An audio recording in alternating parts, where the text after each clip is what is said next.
그다음에 우리 축제를 남해 발전하고 연결시키는 무슨 방법이 좋을 것 같은데 혹시 공 교수님 우리 남해 축제가 굉장히 많은데 별별 축제가 다닌데 그 중에 하나 축제에 갔더니 바가지만 쓰고 왔다는 소리를 들은 경우가 있습니다. 그는 뭐 밖에서도 그랬고 남해에 있는 친구한테도 들었는데 축제를 남해 발전하고 연결시키는 무슨 방법이 좋은 게 있습니다. 사실 우리 남해 축제 하면 이제 지금 주로 마늘 축제, 뭐 해산물 축제 이렇게 하면서 좀 있는데, 그런데 이 축제의 기본 정신이 뭐냐면은 사실 이것은 그 일탈이거든요.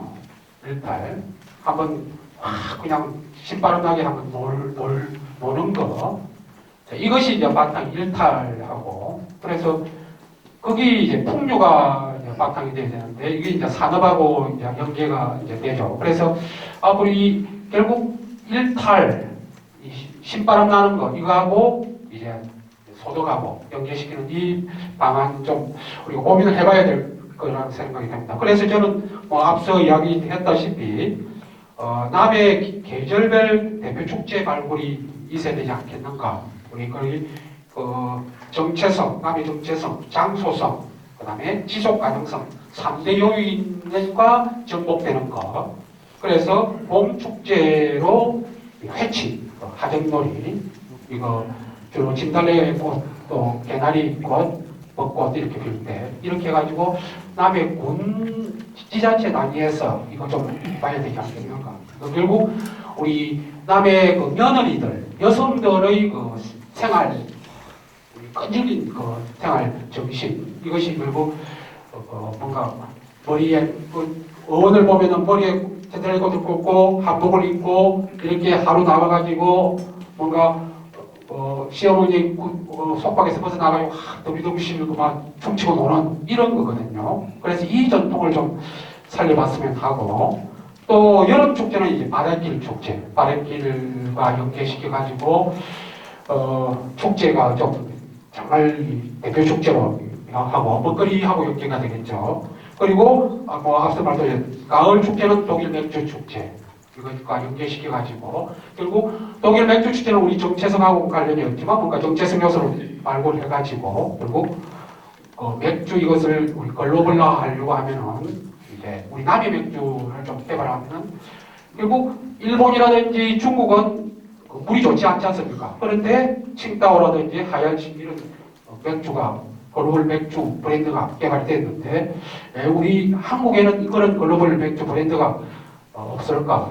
이것이 우리 남해가 독일 맥주를 기하로 해가지고 현지하고 MOU를 체결해가지고 현지의 노하우를 우리 남해 정세에 맞게끔 좀 접목을 해가지고 이렇게 좀 맥주 개발 연구소 같은 거 이렇게 해가지고 좀 이 꾸준히 한 10년 동안 연구해가지고 글로벌화하는 이런 방안도 될 수 있지 않을까 이런 생각을 해봅니다. 그래서 결국 아마 향후 10년 후에 이런 우리 소득과 연관된 이런 축제들이 과연 지속 가능할까? 지금은 이렇게 함께 이렇게 오지만 이제 세대들의 가치관이 달라집니다.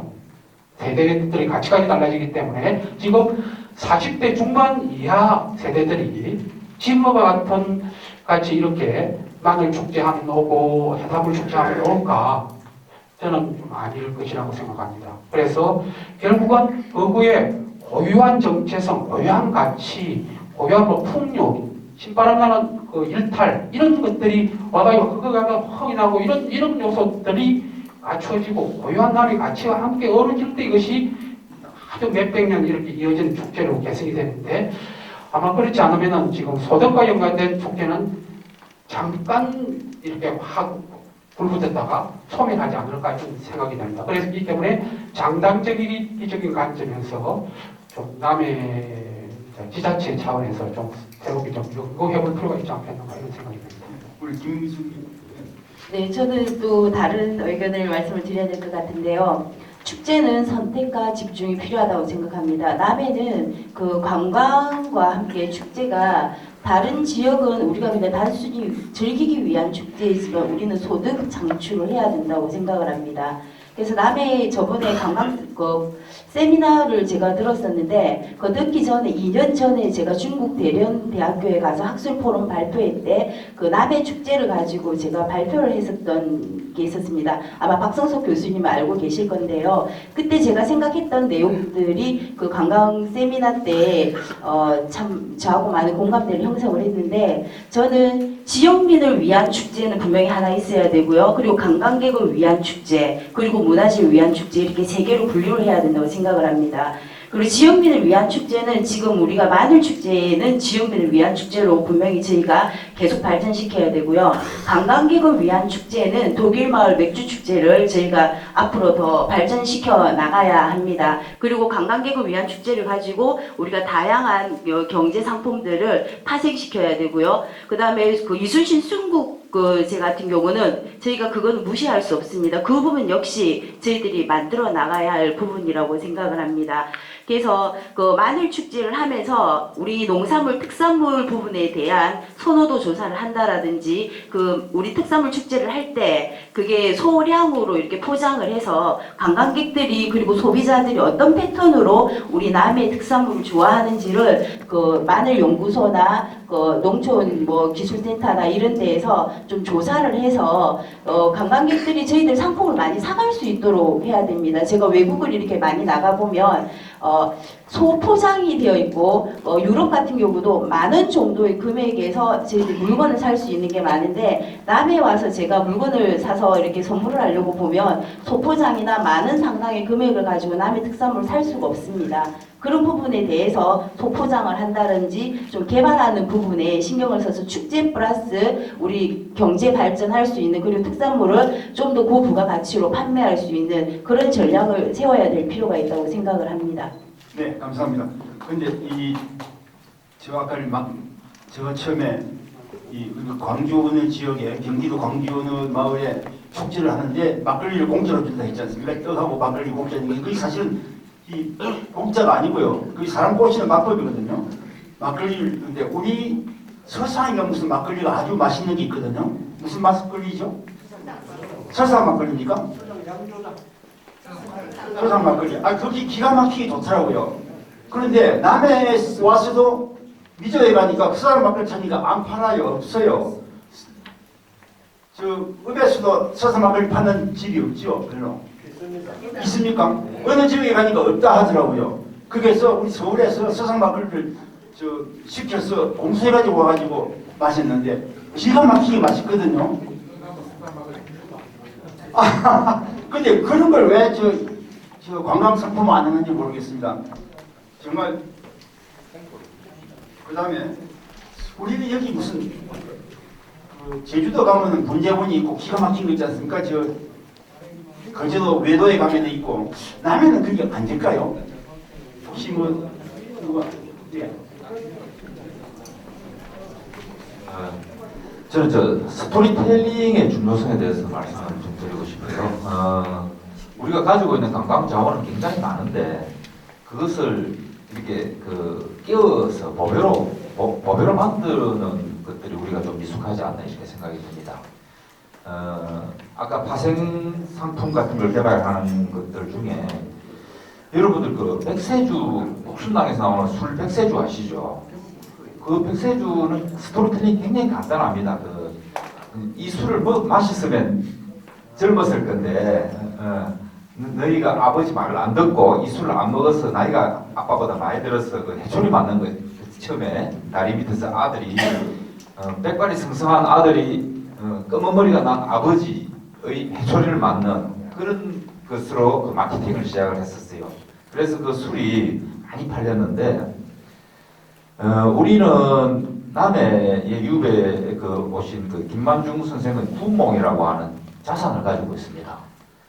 그래서 구몽이 9구자에 구름문자에 구몽자지 않습니까? 그러면 저는 제가 실제로 고민을 했던 부분이고 그 구몽이라고 하는 상표를 제가 특허청에 등록을 해놨습니다. 누군가가 이 남해 마늘술을 만들어서 이걸 가져가 버리면 안 될 것 같아서 제가 확보해놨다가 나중에 남해군에서 마늘술로 상표를 쓰겠다 하면 제가 공짜로 드리겠습니다. 뭐냐 하면은 꿈의 술이죠. 몽이니까 꿈의 술이고 이런 우리 전국에 흩어져 있는 우리 남의 향후들만 하더라도 마늘술 꿈몽이라고 하는 것을 브랜드로 해서 판매를 한다면 굉장히 잘 팔릴 것 같고요. 우리 그 국민들 마늘 재배 농가들의 안정적인 소득에도 도움이 될 것이고요.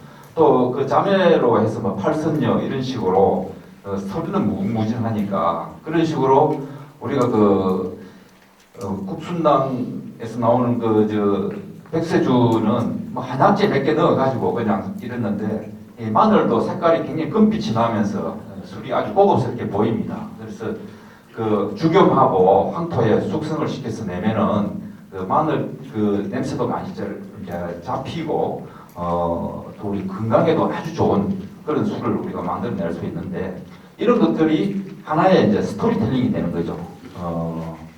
지금 다음 주제가 아마 노도문학의 섬하고 이런 그 관계가 나올 것 같은데 마찬가지입니다. 지금 노도문학의 섬 약 한 200억 정도의 예산이 들어서 올 연말 완공이 되고 내년부터 이제 운영에 들어간다고 알고 있습니다. 그런데 그 안에 어떤 공간들이 들어가는지 아직까지는 제가 잘 모르겠어요. 아마 그 구운몽을 스토리텔링을 해서 그 안에 여러 가지 이제 뭐 공간들, 창작 공간들을 이제 짓는 것 같은데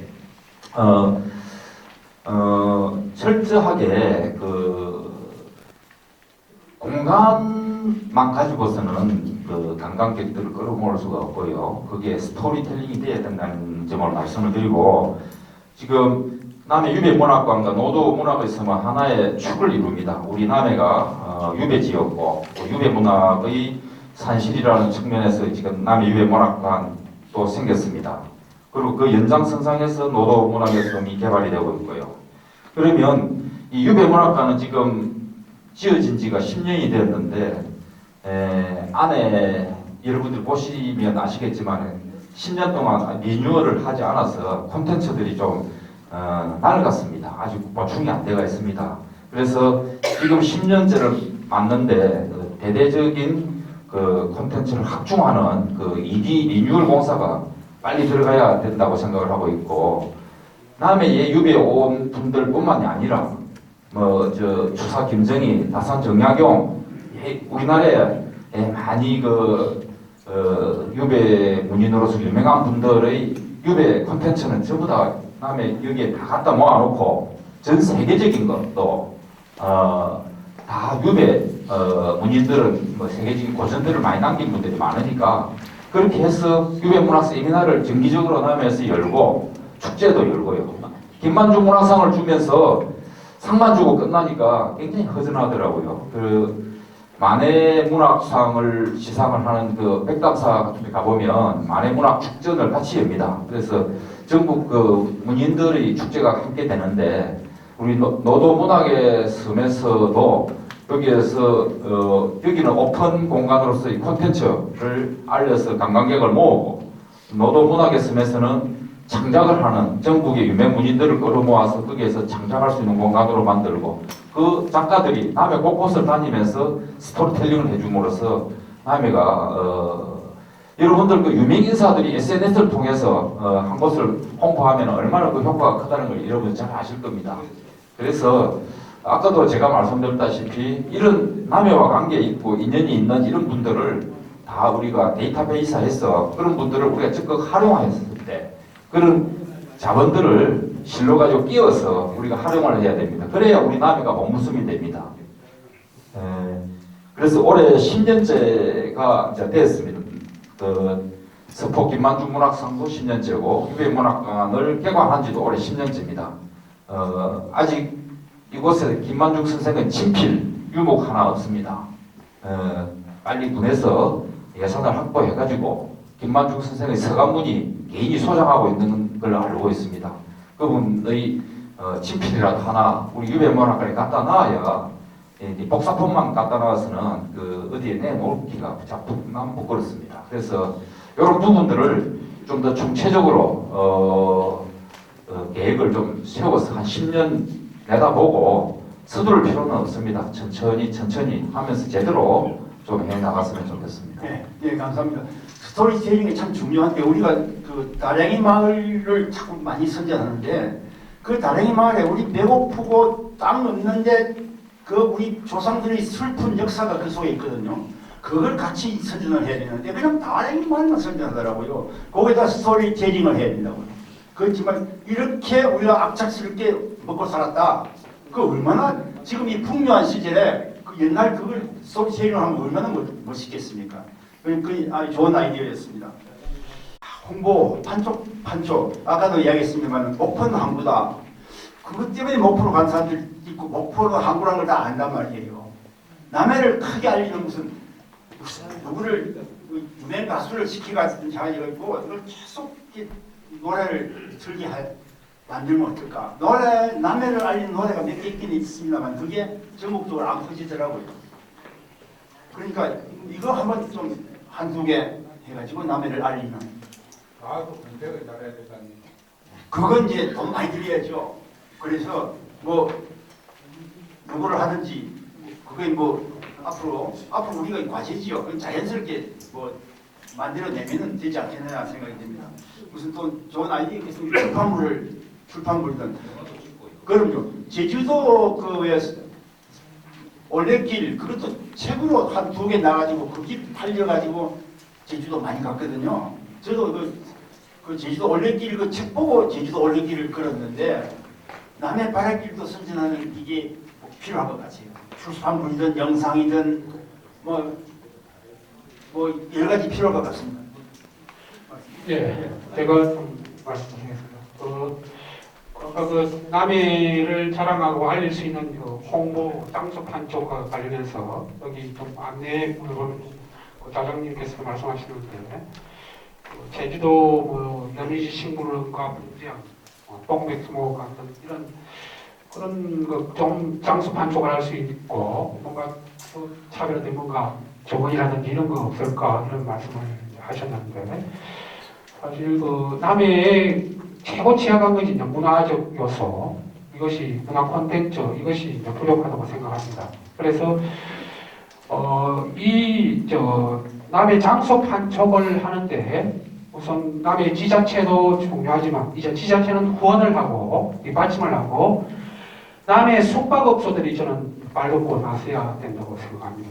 그래서 남해 숙박업소들이 결국은 이제 관광객들을 좀 머물게 할 수 있게끔 하기 위해서는 이제 뭔가 자기들 스스로 뭔가 차별화할 수 있는 걸 만들어야 되는데 정원도 이제 아주 독특하게 꾸밀 수 있다든가 아니면 앞서 이야기했던 이 생활박물관 자그마한 소형 생활박물관 이런 거 하고 이렇게 좀 계획서를 제출하면은 지자체에서 심사를 해가지고 좀 뒷받침해주고 이렇게 해가지고 결국 숙박업소들이 자기들의 결국은 자생하고 그리고 남해를 뭔가 독특화할 수 있는 기여도 하고 결국 그 수익이 자기들에게 돌아가고 남해의 발전에 기여가 하게 되고 남해의 장소성을 좀 뭔가 높이고 그렇게 하려고 하면은 결국 숙박업소들이 스스로 나서야 된다고 생각합니다. 네, 이제는 이제 남해가 자랑하는 시금치, 마늘 요것만 가지고 앞으로 먹고 살 것 같은가? 남해 무슨 산업 발전, 뭐 지역 경제 살리기 여기에 대해서 우리 정명윤 교수님 뭐 하실 말씀 있을 것 같아요. 앞에 지금 이제 그 군수님이 아까 그 시금치 만단 가지고 또 장까지 갔다 오시고 지금 뭐 관광하고 비교하면 그렇습니다. 그러나 실제로 지금 우리가 먹고 살고 또 하는 게 지금 당장 그 농사 짓고 있는 게 아주 중요합니다. 그 시금치, 마늘, 유자 뭐 그런 그거로 지금 이제 알려지고 있는데 사실은 이제 좀 어떻게 보면 경쟁력이 좀 떨어집니다. 이게 이제 외부적 얘기할 때도 그렇고 그래서 제가 이제 이 고민을 했는데 저는 이제 이 옛날부터 평생을 그 농약 안 쓰고 농사 짓는 그 유기농 거의 연구를 평생을 했습니다. 그래서 제가 이제 이게 이제 제안 드리고 싶은 게 지금 우리 여기 깨끗한 청정 이미지가 지금 남해가 돼 있기 때문에 소위 그 친환경농, 유기농 그걸 확대를 좀 더 해야 된다 그런 생각을 합니다. 그래서 지금 현재 이 자료를 보니까 남해군 전체 그 16.7%입니다. 거기가 지금 1,350헥타르가 지금 단지가 세 군데가 있습니다. 있는데 주로 이제 벼마늘 시금치가 주가 되어 있지만 이거는 좀 부족한 것 같고, 예를 들어서 지금 아까 그 우리 저장님이 우리 서장 막걸리 얘기를 하셨는데 저도 서장 막걸리 처음 뵀거든요. 그러니까 맛이 있는 줄 알면 제가 진주사인데 진주에서도 해 먹고도 할 건데 부산 금정 막걸리 나는데 서장 막걸리는 처음 들었습니다.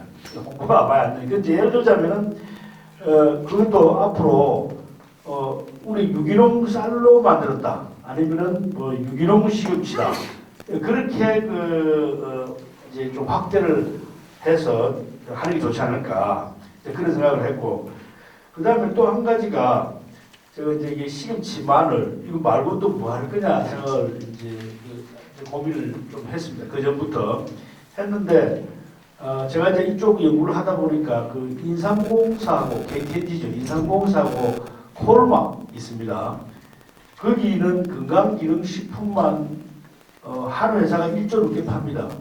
그런데 그때 그 담당하는 분이 뭐라고 얘기를 하는가 하면 이제 유기농 그 정관장이나 뭐 만든 데 들어가는 약초가 뭐 천궁당기 있는데 그게 없다는 거예요. 구하기가 어렵다. 그리고 콜마 같은 데는 충주시에 있는 어느 뭐 마을 전체를 그 약초 재배를 한답니다. 그래가지고 그걸 다 그냥 그대로 다 수매를 해주고 그렇게 하는데 부족하다는 거예요. 그게. 예를 들어서 건강기능식품 이 두 회사 말고도 많이 있고 그렇기 때문에 그래서 이제 이게 조심스럽게 저는 여기에 그런 그 유기농 약초를 하면 어떨까 그런 생각을 해봤습니다. 물론 뭐 이 품종하고 하는 건 굉장히 중요한 얘기입니다. 전문가들하고 얘기를 다 해야 되는데 그 제가 이제 산림청하고 이 자료를 보니까 그 이게 약초 같은 경우는 이제 이 가성비가 그러니까 비용 대 수확률이 40% 50% 정도 되더라고요. 그 지금 산림청 분석 자료가 다 그렇습니다. 그래서 상당히 비용 대비 수확 그게 있을 수 있다 그런 생각이 들었습니다.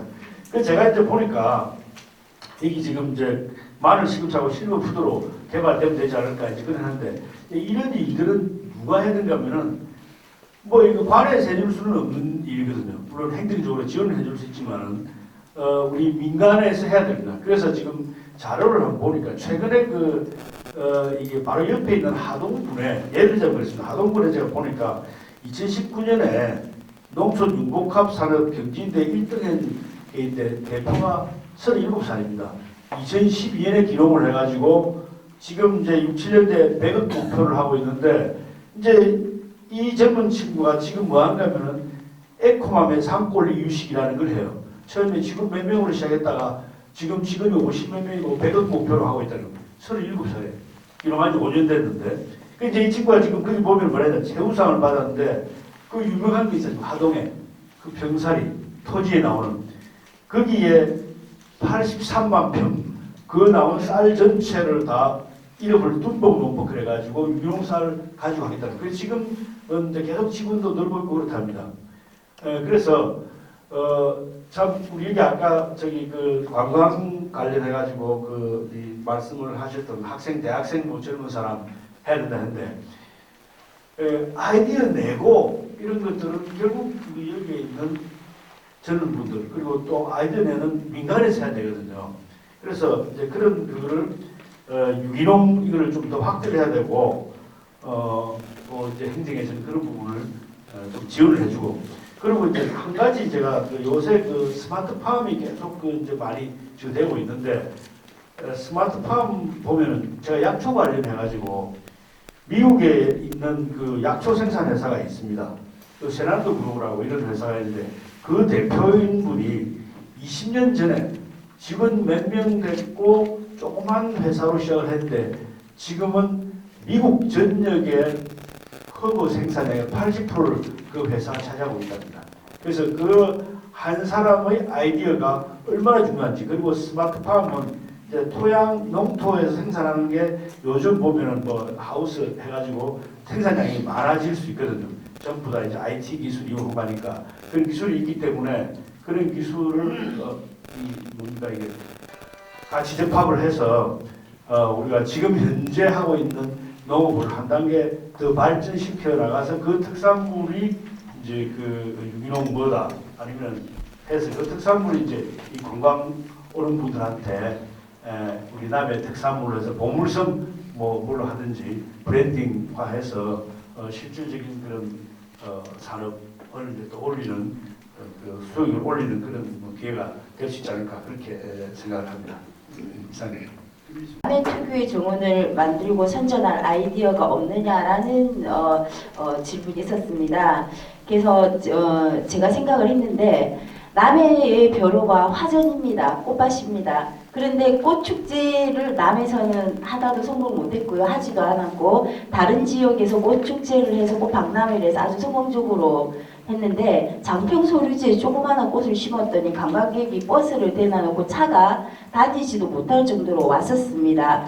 그렇다면은 그 남해에 정원 보면은 뭐 저기 창선에도 있고 독일말 원예 예술촌도 있지만 지금 우리 그 군에서 운영하고 있는 이순신 순국공원 그리고 유배문학관, 팔공연예술촌, 해마다 그 관람객 수가 많이 줄어들고 있고 고민을 하고 있습니다. 그래서 이순신 순국공원의 경우는 사실 봄, 여름은 팔만대장경 판각지인 그 가는포 쪽이고 성지이기 때문에 그 연꽃하고 그 수국을 심어서 봄, 여름에는 관광객을 유치를 하고 그리고 추모의 뜻이 있기 때문에 국화를 가지고 국화는 조형물을 많이 만들 수 있습니다. 그래서 국화를 가지고 그 이순신에 관련한 조형물을 만들어서 그 빈 공간을 꽃으로 채우면 어떨까? 그 많은 비용이 들지도 않거니와 사람들이 꽃을 보면 누구든 찾아오게 되어 있습니다. 그래서 그 공간을 그 비어있는 공간을 꽃으로 채워보는 것도 좋을 것 같고요.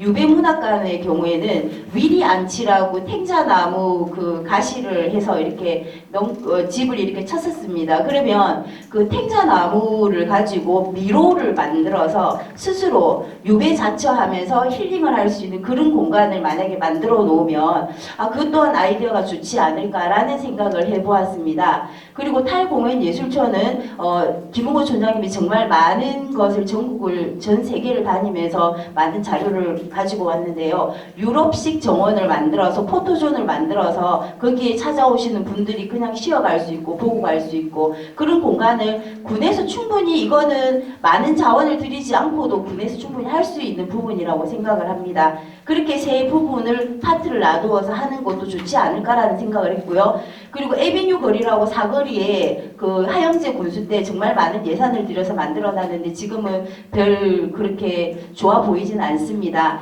그래서 그 상가에 제가 그 유럽 얘기를 자꾸 하는데 유럽은 자기 집 앞에 정원을 너무 이쁘게 가꿉니다. 그래서 우리도 그 자기 가정이나 상가 앞에 정원을 예쁘게 꾸민 사람들에 대해서 그 정원을 예쁘게 꾸밀 수 있는 지원금을 지원한다든지 경연대회를 한다든지 해서 스스로 자발적으로 국민들이 참여할 수 있는 예쁜 정원을 가꿀 수 있는 그런 계기를 만들어주는 게 어떨까라고 생각을 합니다. 그런데 외부에서 이런 얘기를 하더라고요. 저한테 남해의 사람을 세 가지로 분류를 한답니다. 첫 번째, 남해에서 태어나서 남해에서 계속 산 사람은 남해 사람입니다. 그런데 남해에서 태어나서 외지에 가서 공부하고 온 사람을 뭐라고 그러는 줄 아십니까? 너배 사람이라 그럽니다. 너배 사람. 그리고 외지에서 남해를 살러 온 사람은 뭐라고 그러는 줄 아십니까? 남의 사람. 이게 남해가 이렇게 세 가지 분류로 남해 국민이 5만도 안 되는 남해 국민이 이렇게 세 분류로 나누어졌다라는 건 그 남해가 아무리 좋은 아이디어를 가지고 아무리 좋은 어떤 정책을 가지고 한다 해도 이거는 잘 되지 않을 거라고 생각을 합니다. 한 사람의 혁명가보다 뭔가 우리가 혁명을 하는 것보다 개혁을 하는 게 더 힘들다고 합니다. 개혁은 이노베이션이거든요. 그래서 저는 오늘 이 보물섬 포럼을 이렇게 와서 저 혼자 여자고 이거 도대체 내가 와서 무슨 말을 해야 되나. 교수님들은 이론적인 근거로 얘기를 하실 거고 저는 문화, 관광, 컨텐츠 부분 실무자로서 여기 왔기 때문에 정말 여기에 타당한 필요한 이야기들을 오늘 과제를 하나하나 풀었던 것 같습니다. 혹시 제가 얘기했던 게 좋은 제안이 되었으면 이 제안들이 좀 이렇게 됐으면 좋겠습니다.